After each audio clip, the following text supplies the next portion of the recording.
જય શ્રી કૃષ્ણ મિત્રો, સંક્રાંતિની સવારે આપ સૌનું સ્વાગત છે. હેપી સંક્રાંતિ આપ સૌને. સૌથી પહેલાં મેં સૂર્યદેવને અર્ઘ્ય ચડાવી દીધી છે અને હવે આપણે લાડવા બનાવવાની પ્રોસેસમાં જઈશું.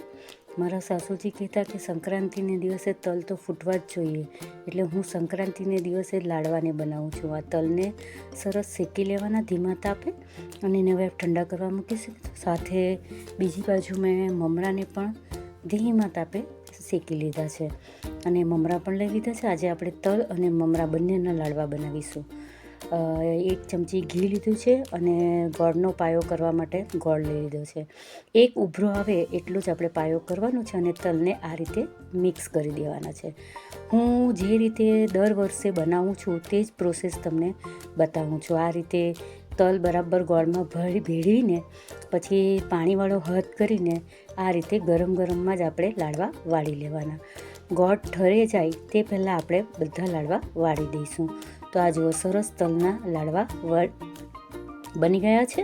હવે હું પાણીવાળા હાથ કરીને આ બધા તલના લાડવા બનાવી દઈશ. તો આ જુઓ કેવા સરસ તલના લાડવા રેડી થઈ ગયા છે. તલ ગુળના લાડવા ખાઈએ અને મીઠું મીઠું બોલીએ.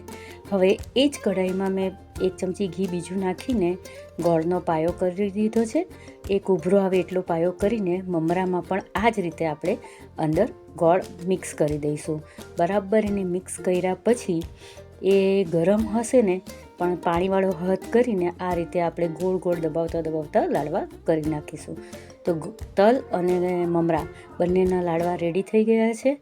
સૌથી પહેલાં મેં ભગવાનની પૂજા કરી અને આ તલના લાડવાનો ભોગ બનાવી દીધો છે અને દાન માટેની થાળી પણ મેં તૈયાર કરી દીધી છે. સૌથી પહેલાં અમારી કુંવારકાનું મેં દાન કરી દીધું છે અને પછી સુહાગનમાં મોટા બેનનું પણ દાન આપીને આશીર્વાદ લઈ લીધું છે. હવે આ છોકરાઓ સાથે અમે મેદાનમાં આવી ગયા છે પતંગની મોજ લેવા માટે.